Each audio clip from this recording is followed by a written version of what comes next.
Help MythVision keep bringing you material by becoming a Patreon member, as well as PayPal. Like, share, subscribe, and comment.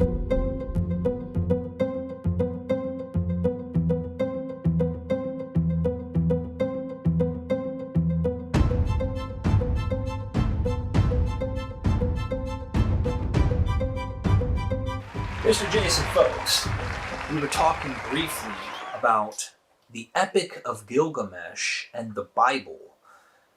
What does it have to do with the Bible? I mean, I've heard about the flood myths. I've heard about this, and just in passing, but you say there's more. And so let's talk about that, including that into the conversation. But everything epic in Gilgamesh in the Bible that you know of. So the Epic of Gilgamesh, the first time you kind of see an influence is actually in the Garden of Eden story. Gilgamesh is on this quest to become immortal. He wants to learn the secret of immortality. And he learns it from this man named Utnapishtim. And if you're going to try to Google that, it's Utnapishtim. So Utnapishtim, you have no idea how many times I've typed that word. I start to spell it, and I just kind of see the thing autofill in my head the way it would on my phone. You remind me of that Army of Darkness movie. You ever saw that back in the 90s? Mm-hmm. And he's supposed to remember the 3 words when he gets to the Book of the Dead, and he finally gets Klaatu, Verata. Yeah. I just don't have his chin. He's got a great chin. So Utnapishtim, I literally, when I say the word, I see it pop up. The way my phone does. Utnapishtim is sort of like the Sumerian Noah. And so Gilgamesh, he tracks this dude down. Okay, he's still alive because he's become immortal after the Great Flood. And Gilgamesh is the 5th king of the city of Uruk after the global flood. And he tracks down Utnapishtim, and he's like, Utna, how do I live forever like you?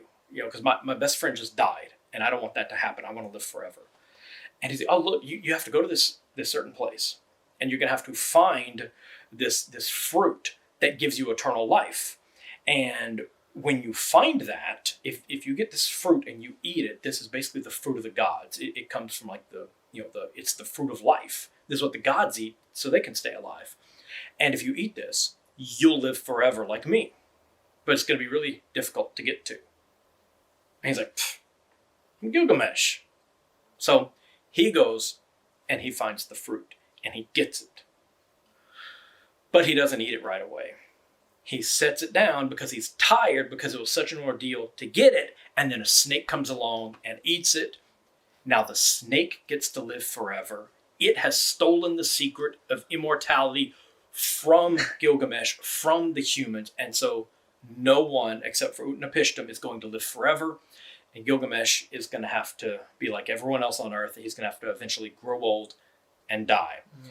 And so this snake kind of coming between humans and immortality and the fruit of life, and then because of that, humans get grow old and suffer and die.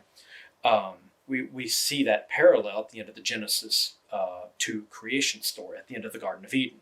So at the end of Genesis 3, same thing happens. They get kicked out of the garden, and the snake is, to this day, still the symbol of immortality and health. I mean, just look at the side of an ambulance. There's the staff, was the staff of Asclepius.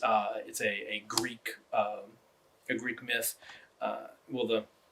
That was popular throughout the Mediterranean world. It even pops up in the Bible in Numbers 21, I believe. Noah basically erects a statue to that same snake god, and people who look on it are then healed from the curse. I believe that snake god's name's Pam. I believe. I could be mistaken. In there they call it Nehushtan. Okay. Which is the same word they use in Genesis 3 with the talking snake. It was actually a common deity. He was actually worshipped in the Jerusalem temple for quite a while. It's mentioned, I believe, in 2 Kings, where they talk about how they take the statue that Moses made and they throw it out. They're like, okay, we're not going to worship that snake god anymore. We're only going to worship Yahweh. But that was worshipped for Wow. centuries, if not thousands of years in Jerusalem. It was just one of their gods. It was their god of like health. It was connected with wisdom, the Asherah tree, all sorts of things. But anyway, so that's one of the little parallels. That's pretty brief. But another one comes in the story of Jacob. So Jacob, he goes off. He ticked off his brother Esau. He's kind of afraid of him because Esau's a scary dude. And he goes off and he goes to find him a wife. And he finds like 4 of them. And he comes back and he's about to cross the Jabbok River. And it's at night. And when this happens, he is set upon by this mysterious figure. And they get into this wrestling match in the middle of the night that lasts for hours. And in this wrestling match, it's very difficult. He becomes wounded. He gets a limp for the rest of his life. So it's like actually physically alters him. He also gets the new name of Israel. And this particular scene is very similar to a scene in the Epic of Gilgamesh. And so in this scene in Gilgamesh, Gilgamesh is running around. He's causing all kind of trouble. And the gods, they want to take him down a peg. So they build a man. And similar to Jacob's brother Esau, this is a wild man of the woods. He's completely covered in hair. He looks like Sasquatch, okay? And so this Sasquatch dude, he's made by the gods, and he's supposed to come in there and fight Gilgamesh. Okay, and so he's this divine creation. Gilgamesh has no idea who this dude is. And he's about to cross a threshold the same way that Jacob is about to cross a threshold, the Jabbok River. And he's set upon by this wild man. And they get into this huge wrestling match. Now, in both cases, they're set upon by a divine figure. It happens when they're about to cross a threshold. They have no idea the identity of this figure until the end of the fight. In both cases, the match, it's not a struggle, it's not like a mortal type of struggle. They're not actually trying to kill each other. It's just a wrestling match, okay? The goal is to subdue the opponent, not to kill the opponent. They're both leaders of their people at the time. There are numerous parallels, okay? And in this thing, Jacob eventually wins and he pins his opponent. He's eventually victorious. Both of the heroes are victorious. Jacob defeats his mysterious opponent the same way that Gilgamesh does. Now, at this point, some people point out, they say, oh, well, in the Epic of Gilgamesh, it says that Gilgamesh ended up on his knees. Doesn't that mean he lost? It says that he ended up with one knee on the ground and one foot on the ground. He basically like taking one knee. This was a victory pose in the ancient Near East after a wrestling match. This is not saying that he was forced to his knees. This says that he was victorious. And then he basically assumed the traditional pose of the victor. Okay, so it's not like he got pinned down on the ground. No, he is victorious and this is how they posed. And so you have all of this. And then after that, the opponent, despite being divine in nature, ends up losing, and the opponent then reveals their identity to the hero, Gilgamesh or Jacob. And the opponent then blesses the hero. And this blessing, it comes in both instances, it's a 2-part blessing. The first part deals with the hero's identity and their legacy. And then the second part of the blessing basically tells them that they are going to defeat a bunch of future enemies. And so it's like the same format, the same thing happening in both. And so you have all these different parallels between this one scene in the Epic of Gilgamesh and this one particular scene in the story of Jacob. And while in Jacob's story, he's not fighting with his brother, he's fighting with either an angel of God or with God himself, which the latter makes more sense because he's renamed Israel, which means struggles with El or struggles with God. Right. So, and if you actually read the older versions, it says that he got in a fight with God. And then it's like, yeah, it then reveals himself, I'm God. And it actually says that he needs to let him up because he basically pins this creature down. He pins this, his opponent. And then his opponent is like, look, you have to let me up so I can basically get the dawn going. He has to go and pick the sun up and carry it over the sky. This isn't just an angel. This is God. And so he got in a fight. And we actually have, it seems funny, we have parallels of this all over the place, including as far away as India, Wow. where a guy does the same thing. He gets in a fight. He gets ambushed by a god, and not just like a little lesser deity. No, it's like a big head honcho, and he pins the dude down. And he's like, you got to let me up so I can pick up the sun. And it's like, all right. And so we see a similar thing. Jacob lets him up, and because of that, he's sort of made like the father of the nation. And so some people actually think it was sort of like a bargain, that this was a separate story from the Abraham story, and that he was sort of a nobody, but because he defeated God, and God is like, look, you got to let me up so I can pick up the sun, that there's that an older version of the story would have said that Jacob said, okay, I'll let you up, but you have to give me my own nation. And then the God said, okay, you can have the land of Israel. And that's why he gets the name Israel. Because otherwise the story doesn't make sense in the form that we have it. I mean, he was already going to get that because he was a descendant of Abraham. It makes no sense. And even if not, we have earlier in the story where he tricks his father, Isaac, into giving him the nation, giving him his blessing, and he inherits the nation instead of his older brother Esau. So this thing of him getting this, it doesn't make sense in the form we have it. It makes more sense that it was a bargain with this God.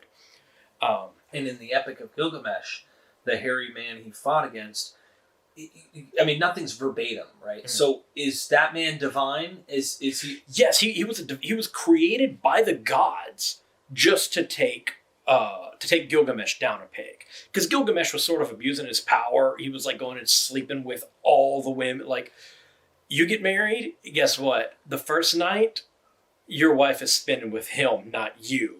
He was very abusive of his kingly power. And it's sort of a tale about the corruption of people in power. And then the deities come and they knock him down a peg with Enkidu.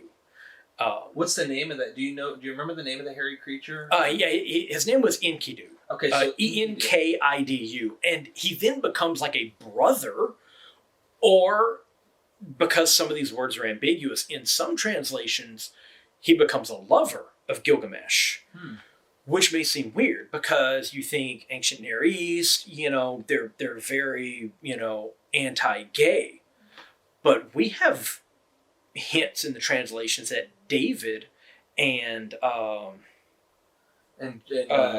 Saul's son. What was the name? Was it Jason? No. Was it Jesse? No, Jesse was David's dad. No, yeah, that's right. Oh God, what was his name? I cannot even think right now, but I know who you're talking about. Yeah, it was one of Saul's sons, right. And he was like Jonathan. David. Yep. Yeah, he's David's best friend, and some of these words in there are sort of ambiguous. Like, and there's one scene where he says that, he's like, I love you more than I love a woman. He doesn't say, I love you like my brother, You could take it that way, or you could take it like a warrior type. Right. But it's like and seeing as how you also have some parallels between the story of David and the story of, and the stories in Homer's Iliad. He may have been gay or bi. I mean, this was actually popular. This was very common with heroes at the time. Their prohibition against homosexuality is likely a later addition to their theology. So it would make sense that they would have some of these heroes who were gay. Real quick on this note, I'm sorry, I'm jumping from that topic back to the hairy guy. Yeah. Do you think that what the Bible's scenario did is they separated Esau from the divine character, making his brother, the human brother, hairy, and yet remaining the God he fought, to be kind of like both characters, if you combine them, become what the Epic of Gilgamesh is saying? Right. And there's actually some wording in the story that seems like that may have been the case, because this figure that Jacob fought, it seems like he's trying to get away before the dawn. And one hypothesis is that he needs to keep his identity hidden. And then when Esau comes along, because right after that, Esau comes along. Mm-hmm. Now, Jacob and Esau, they'd had this big feud because Jacob basically cheated him out of his inheritance. And so Jacob will become the father of the nation, and Esau, he can go suck rocks. Yeah. So he's worried that when they meet up, that they're going to have to kill each other, and that's in the story, but then Esau comes along and he's just like, yeah, okay, everything's good. And the way the scene plays out is very anticlimactic.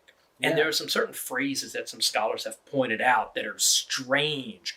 And some have said that maybe we're supposed to understand that the stranger at the river is Esau. And he was basically fighting him. Esau does represent the sun too, by the way. Right. Because he's red. Yes. He's basically the sun. He's one of these mythical figures that becomes historicized. And he's also, like Enkidu, Esau, or Edom, is basically their Adam. He was created by the gods to be the first person, and he's the primordial man of the Edomites. And then Israel just kind of borrowed that story because they liked it. Dr. Price talks about that. He says Edom, and there were no vowels in the language. Right. They basically red earth. Right. Which is what Adam was made from. Adam means earth. Esau Really or Edom means earth. And he's red. He's supposed to be linked with the sun. The red hair, just like Samson or the sun god Shamash, and the rays of sun, the hair. These are these are patterns you begin to recognize. But scholars have pointed out that the way the scene with the stranger ends, and then the subsequent scene with Esau popping up and basically being like, okay, yeah, our struggle's over. You can have your inheritance. I think it's supposed to be understood as this struggle, basically, it put the icing on the cake. Okay, yeah, you beat me. We're good. You tricked me once with the Battle of Wits, and now you beat me in a physical fight. You get the thing. And he was originally supposed to be like a deity. You beat me, you get the land. Now let me go pick up the sun. But now he's historicized. He's supposed to be just a man, but They still like this idea of the father of their nation fighting a friggin' deity and winning. Yeah, this is because you've got to explain his name. His name, Israel, struggles with El. Well, if he's no longer struggling with Esau in this scene, if the sun god has now become just a man, right? He's just like a barbarian, some hairy dude. He's Sasquatch. That doesn't explain Jacob's new name. You've got to have him fight a god, right? I think it's funny after that narrative too. That explains the split, and it explains all these weird little things in the story. Mm-hmm. You realize that originally Esau and the stranger were not two different things. It was one divine being that represented a sun god. But they were trying to get away from polytheism. The same way you can't have the sun god Shamash anymore. So you take all the stories and you make them about a man named Samson. Well, you do that, but now you have a contradiction. He fights this wild man, but his name means that he fought a god. Okay, let's have the fight be with the god, and the wild man just acknowledges it. Done! Problem solved. But then you have all these little clues, these little tidbits in both sections of the scene, because with the exception of that one scene that has these little problems, it matches up with the story of Gilgamesh and Enkidu perfectly.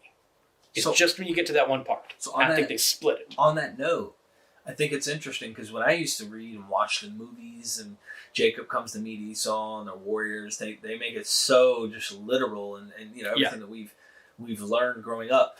I think it's interesting that when he goes to meet him, I was anticipating when I was reading this story, it's like a movie kind of, and you're like, it's about to go down. Like you can tell Jacob in the narrative, at least. I'm putting too much into it, but I thought he was afraid.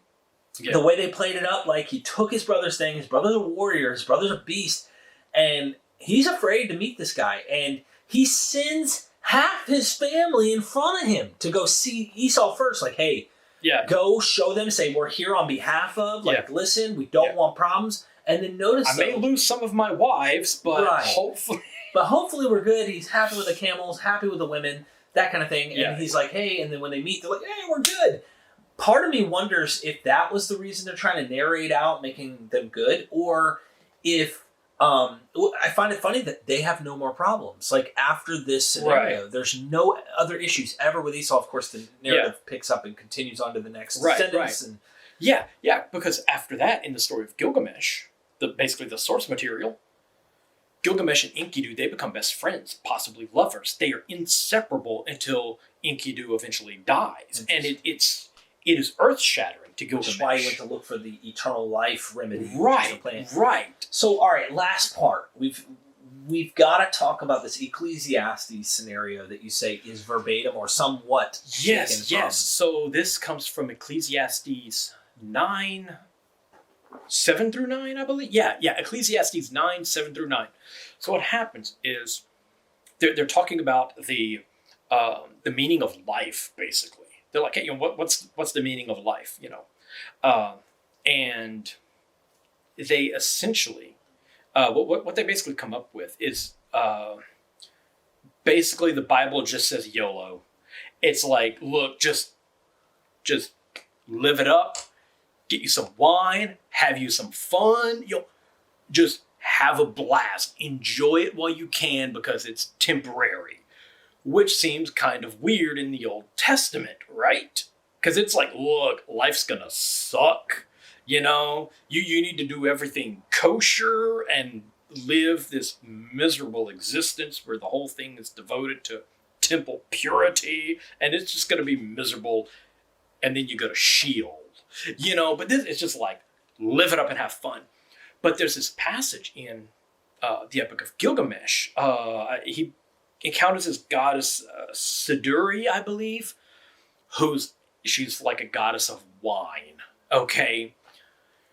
And so already you can see, that's why they're saying that. And he's basically looking for advice. And her answer is like, look, you're going to die. You might as well have fun while you're here. So, here's some fermented grape juice. Get drunk, have fun, live your life, enjoy it while it lasts. And the phraseology in there is so strikingly similar that numerous scholars they're like, look, this is from the same source. This section, these two verses in Ecclesiastes, they are taking this almost verbatim from these lines in Gilgamesh from Siduri. I'm going to read it real quick out loud before we close this out. Go, eat your food with joy, and drink your wine with a happy heart, because God has already approved your works. Let your clothes be always be white, and do not spare precious ointment on your head. Enjoy life with your beloved wife during all the days of your fleeting life that God has given you on earth during all your fleeting days, for that is your reward in life and in your burdensome work on earth. And that, if people want to go to the Bible to look for some kind of inspiration for how to live their life or anything, that's a hard passage to beat. Look, you're going to die. You've got a limited time on earth. It could be gone like that. Like tomorrow it could be over. Go spend some time with your family, have some fun, don't take it too seriously, and enjoy it.